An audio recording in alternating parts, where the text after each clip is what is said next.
Good morning, guys. Welcome to Envoy Church, where we are a people following Jesus. To those not yet. Yeah, I heard some of you laughing. Yes, we did need to change chairs. Corey is very particular about the chair that he wants to sit on while preaching. That's okay. I understand that. That's right. I understand that completely. So we're going to continue on in our Christmas on Another Level series this morning, C.O.A.L, as we like to call it. And what we're going to talk about this morning, I'm super excited about because we're going to talk about something that I know every single one of us is feeling right now. And it's so prevalent, actually. Corey decided that he wanted to prepare a song for us. That's right. It's Christmas time. You all ready for this? Here we go. Feel free to join in if you'd like. All right. It's the most busiest time of the year. We've got lights to be stringing and gifts to be bringing, but where's all the cheer? It's the most busiest time of the year. I've got Amazon shopping while prices are dropping. Black Friday's a rush to the mall. No time for the party, I'm going to be tardy. This traffic's the worst of it all. It's the most busiest time of the year. This pace is defeating. Now I am stress eating. Just bring me a beer. Root beer. Root beer. Root beer. It's the most busiest time. It's the most busiest time. Everybody, it's the most busiest time of the year. Thank you. Thank you very much. Which is also why I'm not on the worship team. Yeah, in case anybody was ever wondering, this is why this is the first time Corey and I have ever co-taught together, but whatever. Embarrassed? Only a little. It's fine. Right. It's fine. Hey, as painful as that experience was for all of us, it really does illustrate something that I think we all know to be true, right? That Christmas time is absolutely insane, right? We pack in so many things and we all feel that, and we like to think about that and we talk about that at Christmas time, but we don't ever seem to accomplish a less busy Christmas.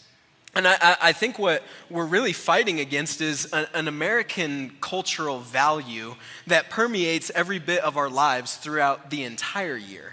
Right, that we as a culture are always on the go. I feel like my entire week is just a blur, a constant blur of moving from one thing to the next, from work to home and everything in between without ever really stopping. Right? And the interesting thing to me, though, is that everyone says this, everyone complains about this. Have you ever experienced this? We'll even get into like friendly little arguments about who's had the busier or more stressful week. Yeah. Right? But we don't ever change it. Right? We as a culture have convinced ourselves that if we aren't busy, we aren't valuable. Right? And we're addicted to the noise. So even on a day off, we'll just fill it with activities because we don't even know what to do with ourselves. And you can see this play out in all sorts of ways, like a family who doesn't have anything to do or doesn't fill up their schedule super tight can almost be looked down upon. Oh, you don't have your kids in 5 different sports teams, Corey? Like, what's your problem? Right? I'm not a good parent. Yeah, clearly. Yeah.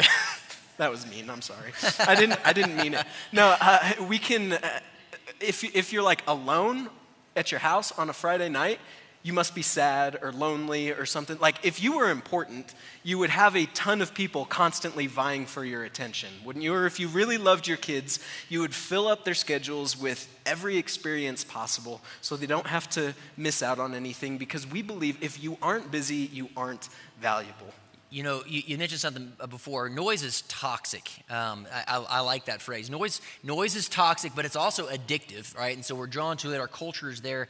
But the interesting part about this is that God and His truth speak something completely different to that. As a matter of fact, when we get so busy that we don't make room for Him and the things that He values the most, we actually become worthless to His plan because we're not available for Him, right?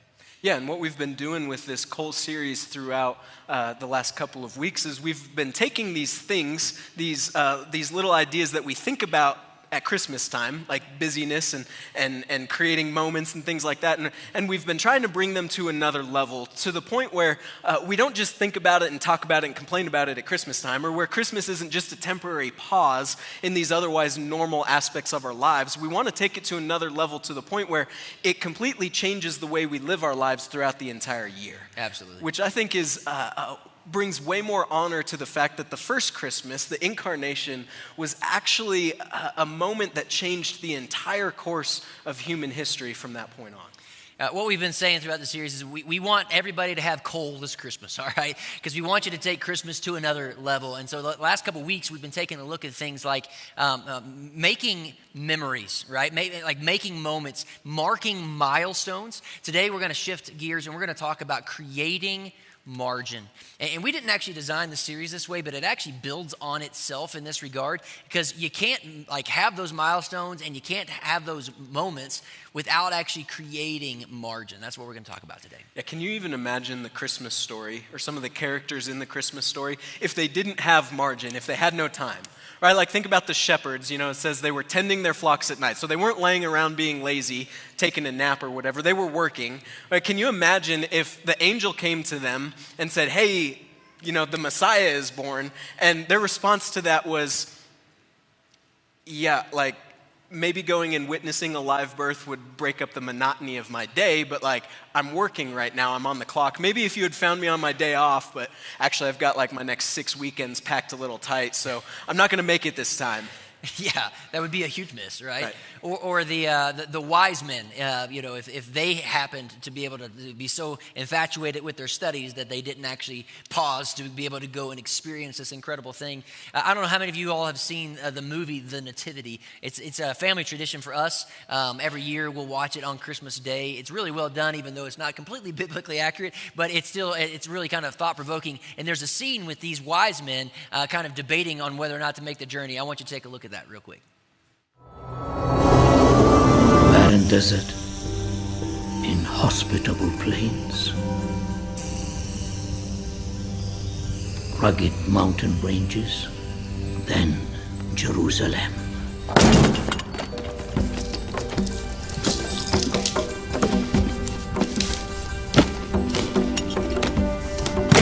Surely you speak of a spiritual journey, Melchior, not one that would actually take you there. You wish to travel to the land of Judea?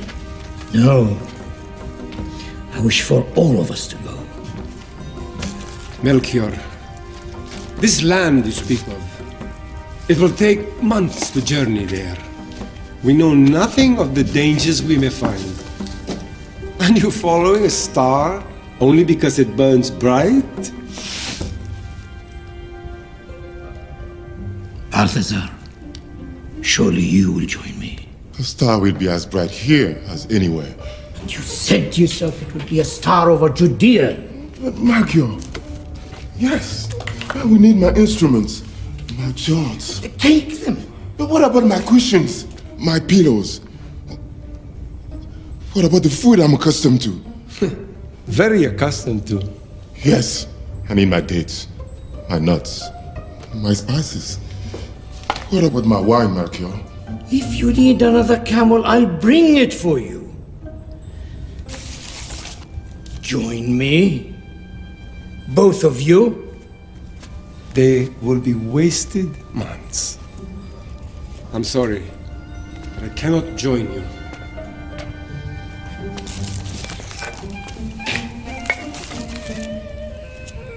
Only one more camel? Can you imagine the Magi missing out on this incredible moment, and not just like in that moment, but like human history and all of creation, because they were so infatuated with their studies that they actually missed out on the experience? That would have been a huge miss, right? Yeah, absolutely. And I think that most of us understand that we're too busy, right? That's a thing that we all kind of feel. It's like we recognize that. I don't think Corey and I need to waste too much time like convincing us that we're busy. We all know that we're busy. The biggest problem that we have is that we don't actually make steps to fix it, right? There's so many things working against us in this. We have our cultural values that we have to fight against, and also just the fact that like so much of what we do we enjoy or is good or we have to do, and sometimes I feel like we don't even really know the value in not being busy. But when we look to Scripture, it's interesting. We see that our God is actually a God of margin. which is a crazy thing because when you think about God, like he's outside of time and space, right? Like he doesn't need margin, if you will. Yet, the creation account, as he has dictated this and let us know how this all thing came about, he created in the first 6 days, and then what did he do on the seventh day? He rested. You know what that rest is? It's margin. Like that's what he did, and he demonstrated that for us. Like he doesn't need to rest. He doesn't need to sleep. He doesn't need, but he demonstrated that in his creation. And then he put into place this idea of the Sabbath for us. And he says, hey, I want you guys to work really hard for 6 days, but on the seventh day, I want you to create margin. This is how I created you. And then later on, he details a bunch of other holy days. Like he is a God of margin. Yeah, I'd like to actually come back to that because I think that's a really good point, Corey. And the students and I actually on Sunday nights at youth group have been walking systematically through the Gospel of Mark together. And the whole gospel, actually all of the Gospels are just littered with examples of Jesus modeling this concept of margin for us. So in Mark chapter 1, right at the beginning of the story, we're only 12 verses in. You have this in verse 12 and 13. At once the Spirit sent him, that's Jesus, out into the desert, and he was in the desert for 40 days being tempted by Satan. So what's happening here is Jesus was just baptized, and he's about to start his ministry on earth, right? That's the 3-year span of time that we have recorded in all 4 of the Gospels, where Jesus rescued all of humanity from sin and death, where he made eternal life possible with heaven, right? Like that ministry, right? And it's interesting to me that Jesus thought the best way for him to enter into this world-altering period of his life was to go have quiet and solitude with God. Right? It's like he knew that he needed time alone with God in quiet. He needed space to discern the will of God and to prepare himself for the 3 years that was coming up. Right? And now he didn't end up being alone. Satan ended up coming with him because he knew what was happening and he did not want this to succeed. Right? And so Satan is tempting him for a while. And Satan's role in this story, I think, is interesting because Satan, he doesn't have to make you an atheist to keep you from being valuable to the kingdom of heaven. He just has to keep you busy. Right? Satan wins anytime we are distracted. Period. And I don't think it matters what the distraction is, whether the distraction is sinful or even if it's holy. Right? Like I even think that my job as a pastor can be a distraction. There's a lot of times in my life that I can point to when that was the case. But I would say, like, if idleness is the devil's workshop, then busyness is his business. Absolutely. And I've heard it said this way, Satan doesn't have to make you bad, he just has to make you busy, right? And so, and I think we all fall into that trap from time to time. In that same chapter, just a few verses down in verse 35, it gives us another example of Jesus practicing this and modeling it for us. It says, very early in the morning, while it was still dark, Jesus got up, left the house, and went off to a solitary place where he prayed. As you read through the gospel accounts, you're actually going to see this same scenario happen on multiple occasions where Jesus is departing from other people. He's getting away from the distractions. He's getting up early in the morning when there's nobody else there, and he's spending time with the Father. What he's doing is he's creating margin, and he's doing it for one of two purposes. One, in order to be able to hear from God, to discern the will of the Father, so that he's got some direction for his life. Like, what is the most valuable thing that I need to do today, Lord? I'm spending that time with you at the butt crack of dawn so that I can hear from you and know like what I'm supposed to do throughout the rest of the day. We actually encourage this in our D1 time. As you all read through your Bible, you're asking that question, Lord, what is it you want me to know? And what is it you want me to do? It's not just about having information from the Bible. It's hearing from the Father. What's the most valuable use of this time that you've given me today? Because it's all yours. And so how can I best steward it? So he's doing it to be able to discern the voice and the will of the Father, but I think he's also leaning into his humanity. And he's refreshing himself by spending time with the Father and creating that margin. Now remember, Jesus is fully God, but he's also fully man. And in so being, like, you have to understand, Jesus lived a pretty busy life. When he got going in his ministry, like people were seeking after him. He was heavily sought. He was staying up late trying to heal people. He was teaching people. And so he needed these times of margin in his life to be able to refresh and to be able to do the things that he was called to do in his ministry. I think that's an important point because there were always more people to heal. Yeah. Jesus could have healed more people when he was here on earth. I don't think we think about that enough. He could have done more. He chose to spend his time this way sometimes. And that's a good example for us. And even sometimes when he would retreat and break away from the noise and the chaos and the busyness, he would do it with actually a small group of people. We see that in Mark chapter 9 in what's called the Transfiguration. We'll pick that up in verse 2. It says, "After 6 days, Jesus took Peter, James, and John with him and led them up a high mountain where they were all alone. There he was transfigured before them. His clothes became dazzling white, whiter than anyone in the world could bleach them. And there appeared before them Elijah and Moses, who were talking with Jesus." All right, so Jesus knew that sometimes he had to disconnect, but in community. Because I think Jesus understood that not all time together is created equal. Right? And I think we know this. Anybody who's ever been in a relationship kind of understands this. I love time with my wife where we're just both sitting silent in a room, doing our own things, but together. That's really valuable. But that's not necessarily growth time together. Jesus was with his disciples pretty much every single day for a full 3 years, but proximity to them wasn't enough. There was still times when he intentionally retreated with them so he could grow with them, or he intentionally taught them, right? He was purposeful in their togetherness. So when we're talking about creating margin, and we're talking about modeling ourselves after Jesus' example here as we've given you, what you need to know is that we're not talking about creating margin so that you can do less. Or for that matter, we're not talking about creating margin so that you can be lazy. And I think that that's a little bit of the rub for us, not only in our society, the Western society looks down on people who are lazy. We just don't like that, right? But I think as Christians, there's all sorts of implications in the scripture that we should make the most of every opportunity, right? We should search to be productive. There's all sorts of proverbs that speak about slothfulness and laziness. And so I don't know about you, but I fight against this. I don't want anybody to think that I'm lazy, right? And so we have to battle against that, but that's not what we're saying when we're talking about creating margin. When we were actually following the example of Jesus, the example is that he created space for the most important things. He created space not to be lazy, not to be unproductive, but so that he could focus in on the most important things, and that's exactly what we have to do. Yeah, definitely. And this is actually a conversation I have with people a lot. I like to say that time is kind of funny in that we always have enough time in the day for the things that we chose to make time for. Right, if you think about my day yesterday, I had enough time for everything I did yesterday. I packed in yesterday, and there was enough time for that. The problem is we're not always being intentional about choosing how we spend that time. Right? It's weird. So much of our time is spent just on the things that are right in front of our face, the things that have to get done or the things that are most urgent, maybe not the most important.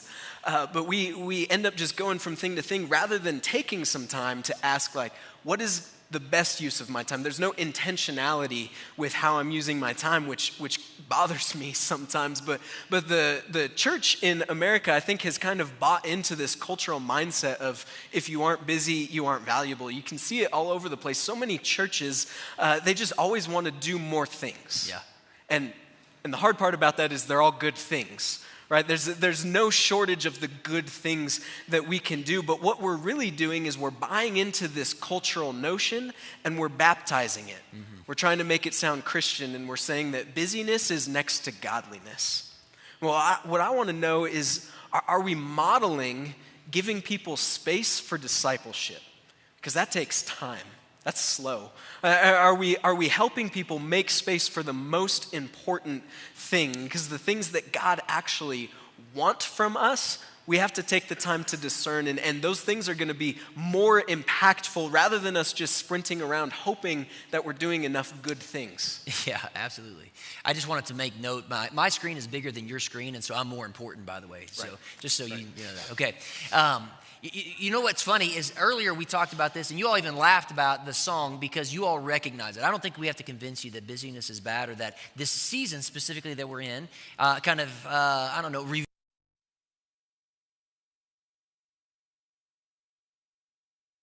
at Christmas that ultimately are issues that we need to address and maybe correct so that throughout the rest of the year, we're more intentional about this margin thing. Because we all recognize our busyness and we get worn out, we get burned out, we get tired, we feel disconnected from people. Even though we're around them all the time, it doesn't necessarily mean that we're making intentional times to get to know them at a deep level. And we see that Jesus has modeled something for different for us. We see that God is a God of margin. So I think we understand the problem.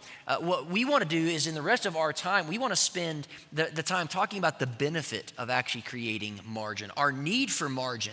And so what does that actually look like? Yeah, I mean, one of the things I think we're seeing in our society is actually the effects of a severe lack of rest. And margin is rest. Right? I'm not only talking about getting enough sleep, although that may be a really big part of it for a lot of us, especially those of us who have young babies in the house. But I am talking about our need to not always be sprinting. All right, we need to slow down. When God instituted Sabbath, you brought up Sabbath earlier. When He instituted that, He did that with us in mind. Right, like He knows how He created us. He knows that we have a need for rest. And when God first gave the 10 Commandments to Moses back then in an agrarian culture, like to take a day off every single week would have actually been an enormous sacrifice. Like taking a day off could very well mean that your family doesn't have anything to eat the next day. Mm-hmm. This was a really big deal, but God wanted His people to slow down and rest because He knew it was healthy for them, but also He wanted to give them an opportunity to see that He would provide for them. Right? Like so many of us, I think, work like we don't trust God to provide for us. That's good. And to take time to rest, to slow down, is one of the 10 Commandments that we completely disregard in our culture, and we don't even see that as sinful. Mm-hmm. We actually sometimes do the opposite and celebrate it a little bit. And I'm not saying that to make us feel guilty. The Sabbath wasn't instituted to make us feel guilty or just have another sin that we can commit or whatever. Like God gave us the Sabbath for our benefit. Right? I don't think we're realizing that we're missing out on one of the greatest gifts He's given us, the opportunity to be able to rest. Sometimes, even in a busy season, even when there's so much stuff to do, the healthiest and the best and most productive thing that we could do is to stop doing so many things. Yeah. And you also brought up, their celebrations and everything. You see this in the way God oriented their feasts and their holy days. Like some of them, He asked them to last for a whole week long, or some of them even longer than that. It was like God was telling them, like, no, sometimes you need to just stop. And you need to sit in rest, or you need to just sit in celebration, and you need to enjoy this and trust me that everything is still going to be okay on the other side of it. Like when He wanted them to party, He wanted them to party. And in so doing, you're creating space for the most important things, which is wonderful. So yeah, certainly margin creates rest, which is an important thing for us as we understand. But that's not the only thing that it creates for us. You see, when we have margin in our life, it also allows us to reorient ourselves, recalibrate ourselves. We saw in the example of Jesus earlier, one of the things that He would do is He would spend time with the Father, so that he had this download of understanding of what is it that I'm supposed to be doing next. You mentioned this a little bit earlier, but I think oftentimes we simply do what is like in front of us. I don't know how many of you guys are like to-do list kind of people, but I love my to-do list. I love getting things done. But when I look at my to-do list, what I'm guilty of is I don't always prioritize my to-do list. I do things because it's easy and I've got it done, I can check the box. I'm not always doing the most important things. And when you don't actually stop to actually reorient yourself around the most important things, you'll just do whatever you can do. And what ends up happening is you just do your marriage, right? And you wake up 10 years from now and you're like, we are not where we want it to be. Why? Because you never actually spent the time creating a plan or a pathway for you to get there. When you don't start to like reorient and create margin for your kids and your family, then you wake up one day and you're like, all right, we finally got our kids out of the house. We succeeded, right? But like, did we actually accomplish what we wanted to do as a family? And the same thing goes in our spiritual life and our day-to-day stuff. We need that margin in order for God to be able to reorient us around the things that are most important. As we were talking about this, there was a couple in our church that this came to mind, and we talked about this, and they actually wrote something on our behalf. They're Micah and Jackie Dwyer, for those of you all that know them. They went on the Tenerife trip with me, a mission trip, and I want to give you guys just a little thing that they wrote here on behalf of this thing. They said, busyness in this culture has become like a badge of honor, but in our home, we tend to look at it more like a weight, tying you down, often making it impossible for you to do more important things. In our house, it is the B word. Right? It's a word I hate. We try to keep our schedule open, not overfilled. We want to be able to act when God calls. And without margin, that's not possible. This past spring, we had realized that we were getting to that point of being so busy, so we intentionally planned to not participate in 3 separate activities for the fall. All things that we enjoy doing. One was a volunteer position. Another, something the kids participated in. And the third, something we just did as a family for fun. It wasn't easy, but we knew there was a need for more space in our time and in our schedule. Well, within a couple weeks of making that decision, God presented an opportunity and called us to be a part of the Tenerife team that went on this mission trip.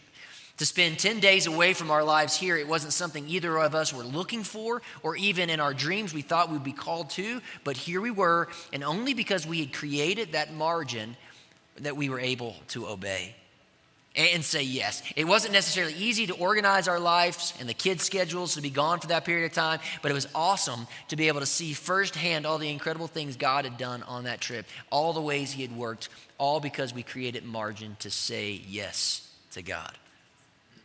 Yeah, that's really awesome, and it's so important to think about, because there's so many times when I feel like the Holy Spirit is prompting me to do something. Maybe you see somebody off the side of the road or whatever. Like, I don't always have this feeling, but then sometimes I do, and I know like God is saying like, no, you need to talk to this person. Those divine appointments and things like that I miss out on because I'm rushing from thing to thing to thing. If I had more space in my life, what would come from some of those moments? I have no idea, because most of the time, unfortunately, I'm missing them. But another really significant reason that we need more margin is to help out with our relationships. Right? And this is one that I really need some help with more recently. But relationships are built in margin, not in busyness. All right, think of some of your favorite memories or your most fond memories that you have with your loved ones. I'm willing to bet that, yes, maybe some of them involve an elaborate vacation or an intense season, but I'm willing to bet that most of us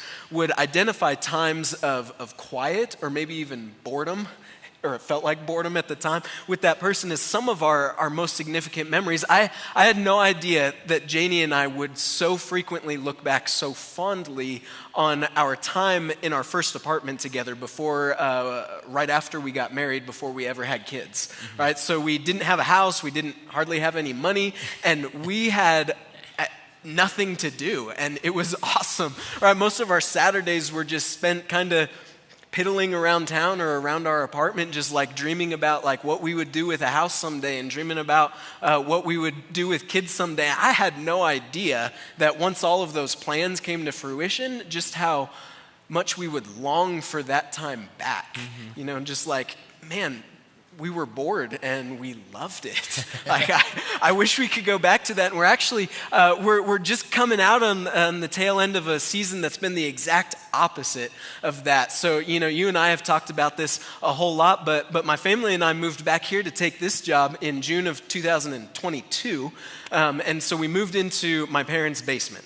So we hired a youth pastor who's living in his parents' basement. Yes, right? 30-year-old youth pastor in his parents' basement. It can't get more stereotypical than that. So we want all our students to model Jordan. That's who's been working with your kids, guys. But no, my parents have been super gracious with us. It really has been an awesome thing. But we were blessed too. One of the jobs I took through college was working for a general contractor. I was building houses, so we knew that we could come here, not be in too big of a hurry, and we'd be able to buy a house that we could actually afford, even if it wasn't something that was going to work for our family.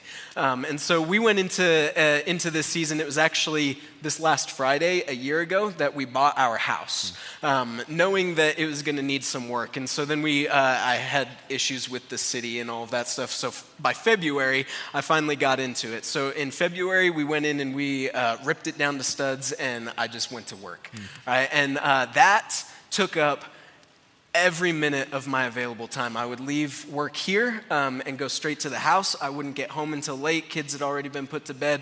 My days off here are Friday and Saturday. I would spend the whole time there at the house working on stuff. Like, this was something that Janie and I had talked about. We knew it was going to be busy, and we knew it was going to be challenging, but it was necessary to set up our family in a successful way. But there were a lot of things that I didn't expect to be as difficult as they were. One of them that happened just a couple of months ago that really broke me down a little bit. On a Saturday morning early, I was leaving to go to the house and work, and I told Asa goodbye, who's 3 years old at the time. He's 4 years old now, but I told him goodbye, and he just kind of looked up at me. He wasn't even sad. He was just like, "Are you going to church or are you going to the house?" And that really hurt me, right? Man, my son has gotten to the point where he just thinks Dad just works all the time and he's not here. Right?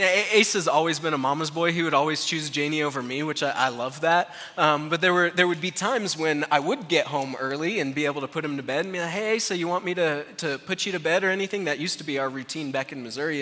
And "No, I want Mom to do it." And all of those things. And I'm really happy to say that actually with a ton of help from a lot of people here, including you, we did move into our house on Black Friday, so a little over a week ago. I know, so excited about that. Right, that ended, but I've been present with Asa for the past 2 weeks, right? And so last Saturday, a really weird thing had happened. I had started putting him to bed and going back to our old routines and stuff, just been with him more. And on a Saturday morning, I needed to run to Lowe's, so I gave him a choice. I was like, "Hey, Asa, do you want to stay here with Mom and play, or do you want to go to Lowe's with me?" He hates going to Lowe's, and he said, "No, I want to go to Lowe's with you." Right, which seemed like a really small thing, but just the fact that I'm present with him again makes him want to connect with me.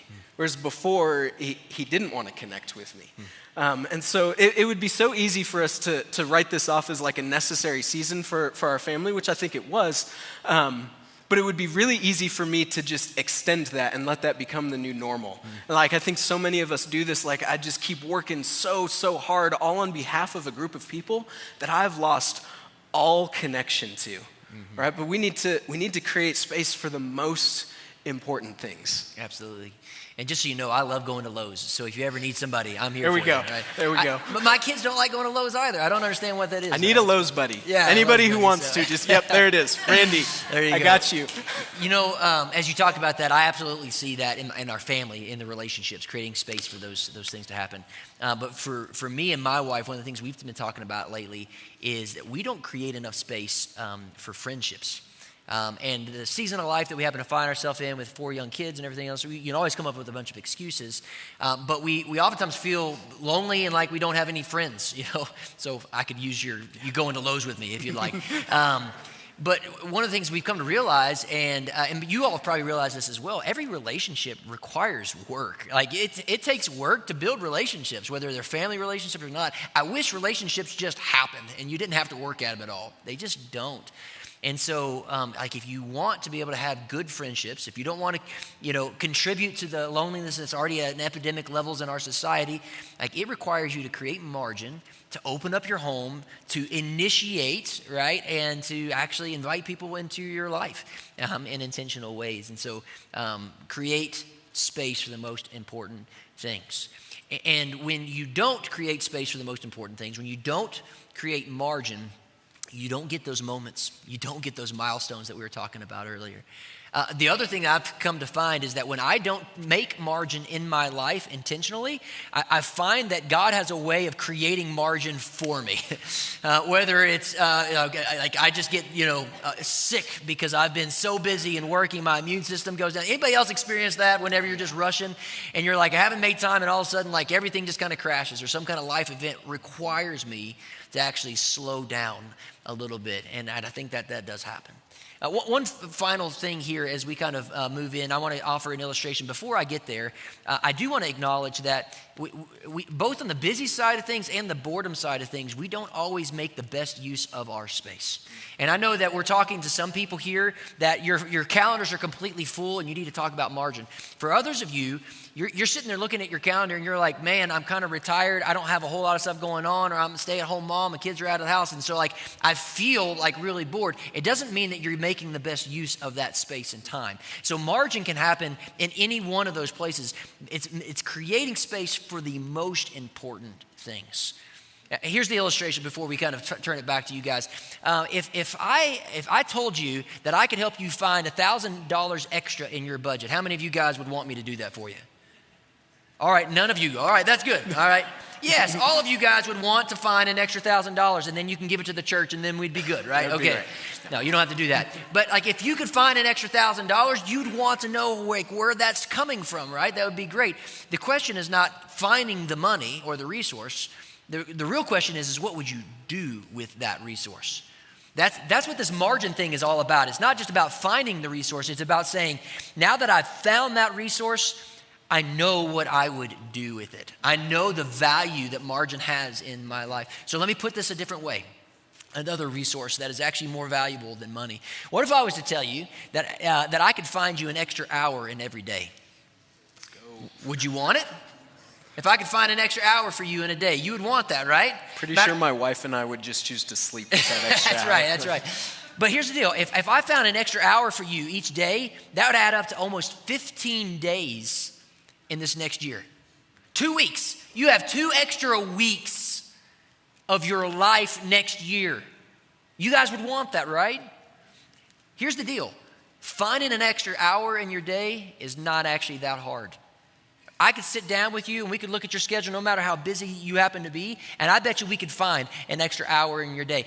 For some of you guys, it would be getting up an extra hour early like Jesus did to go meet with his Father. Some of you all, it would be staying up an extra hour later. Others of you, it would be making better use of your lunch time, or maybe your commute time, or maybe eliminating TV time, or maybe limiting your 3 hours of screen time to 2 hours of screen time. Do I hurt anybody's feelings there, all right? You're already being generous by suggesting it's only 3 hours. Yeah, it's only 3 hours, right? So like we could find an extra hour in your day. No doubt about that. The real question is, how would you use that time? How would you use that extra hour? Creating margin is part of it, but then what are you doing to actually use it for the most important things? And for some of you guys, maybe the most important thing that you could do with that hour is to actually spend it with God, reorienting your life and asking him, Lord, today is your day. I'm going to rejoice and be glad with it, but ultimately I belong to you and therefore my time belongs to you. So how can I steward this life and this body and this time the way that you want me to? Get your directions from him. Like, do like Jesus, maybe wake up an hour early and then figure that out, right? For some of you, it would be creating space and time for your relationships and being able to say, I'm going to carve out that extra hour so that I can invite some people over to my home, so I can invite them out to coffee, so I can actually develop that relationship a little bit further. For others of you, the best use of that hour would actually be to go to bed an extra hour early, right? Because you need that rest and you're just not getting that rest. And so that might be the best use of that hour. The question is how would you use it and where are you going to get it? You know, this whole series, Christmas on Another Level, again, microcosm of Christmas, to be able to talk about things that really matter all throughout the year. And margin is something that we really need to be practicing throughout the year. And margin allows you to take your life and this Christmas to another level. Instead of doing simply what's good, it helps you to focus in on what's better. You all know the book, you've heard the concept, but like good is the enemy of best, right? Or great. Good is the enemy of great. That's how it works. And in the same way, fast is the enemy of far. When we try to go fast by hurrying through life and not creating any kind of margin, we can go fast quickly, but we wear ourselves out. But when you're going in a direction that God is actually oriented and you're focusing on the most important things, then you're going to go further and make a greater impact in this life. So what we're going to do is kind of, as we round out our time of talking, we're actually going to toss this back to you all, because our hope every week is that we would start a conversation. We would equip you and help you engage in a way that would allow you to go home, have some conversations with friends and family, and be able to create action steps of what this actually looks like. We don't want to simply be hearers of the word. We want to be doers of the word. And if we're going to follow Jesus and his example, we're going to understand that he's a God of margin and that it's beneficial for us, then we got to put it back in your hands and go, what does that actually look like for you? So we're going to have a table talk here at the end. And so what I'm going to ask you guys to do here in a minute is kind of join up with each other in the upper areas around your table, invite some people over to your table. And I want you to answer these 3 questions. So first of all, introduce yourself around the table. You're going to have 5 minutes, and we're going to answer these questions. The first one is, which area do you want to create margin for? And to be clear, that's the rest and reorientation and relationships. Yeah, so those are the 3 areas that you have the choice. There may be more that you can talk about, but those would be the ones we talk about. Discuss how you're going to make that happen and where are you going to find your hour in the day. So I'm going to give you guys about 5 minutes to do that. And we're going to come up and have and do communion after that. So go ahead around your tables, have that conversation now.